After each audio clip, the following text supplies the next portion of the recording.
Good afternoon, ladies and gentlemen, at the Richmond Adult Community College. We'd like to welcome you today to the St Mary's Entrepreneurs Talk Show.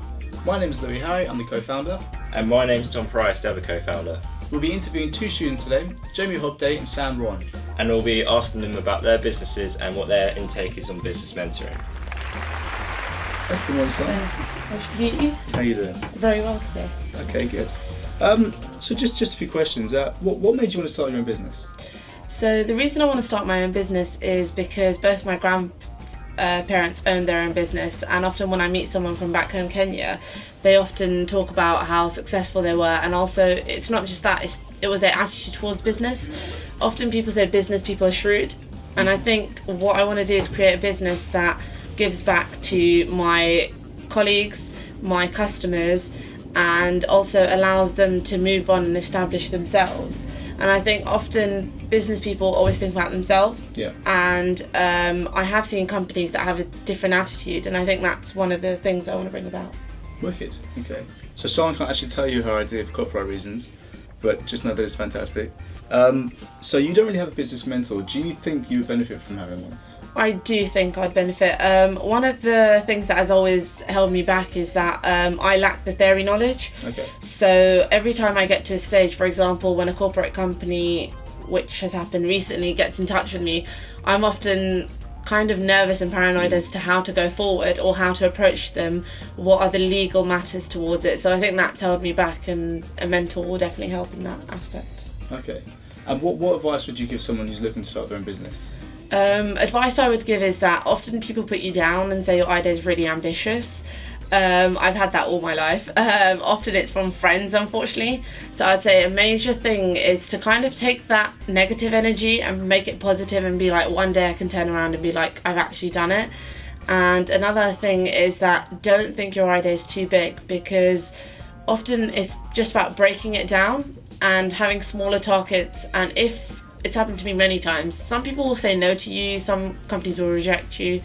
Just keep on trying, because eventually when it happens, it's kind of it's a really good feeling, and you'll realise that you're one step closer to your goal. That's wicked. Alright, Sean, well thank you very much. Thank you so much.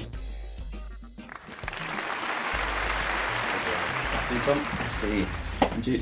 So, what was the main reason you wanted to start trying to get fitness up? So I'd always had a big passion for health and fitness, and I also wanted to be able to fund myself throughout university. And I sort of felt that this was a perfect way to use it as a sort of stepping stone to break into the health and fitness industry. Oh, perfect. So, you didn't really have a business mentor. How did you kind of cope? Or what problems did you have when you were starting up? Sure. So at first it was very tough. Like my first year of university, I was sort of relying on one PT session, a couple of diet plans a week, and especially living in London, as you'll know, like that's not enough at all.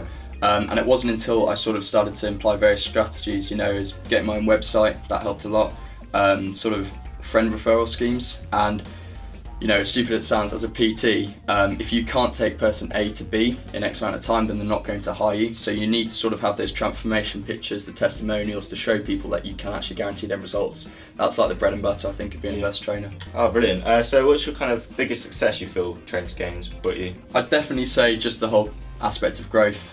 From the first year, it was, just me and my laptop, writing stuff on Facebook, and getting a few laughs from mates, and now, it's got 17 sessions a week, some online clients, my own website, and some big projects coming in 2016. So yeah. So you mentioned like social networks. How important do you think it is for young entrepreneurs to get on those social networks and kind of make a base for their business? Sure. Absolutely. Social media, especially in fitness, if anyone's looking to get into fitness, it is huge.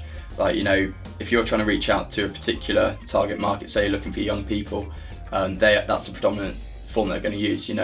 I found out kind of the hard way that door-to-door flyering just isn't effective anymore, and so much of it is internet-based. Much cheaper on the internet than 100%, flying flyers too. So, what advice would you give to students at St Mary's, or even young people out there that want to start their own business? What's the kind of first steps? Or obviously, with your idea, dream big. Always set the bar high. And to be honest, it's a case of like with anything, you've got to stay persistent with it. And the final thing I'd say is, yes, there is an element of working hard, but also try and combine it with an element of working smart too. Be productive with the time. Oh, very interesting, Jamie. I'd like to thank you for getting on the show today, No and problem. wish you all the best with training to game fitness. Yeah, we'll hope to see you soon, Jamie. Fantastic. See you Take soon. care. We'd like to thank Son and Jamie for their interviews. And now we're going to go to the live studio where we'll be talking to Hans Manku, the founder of Compare My Fare.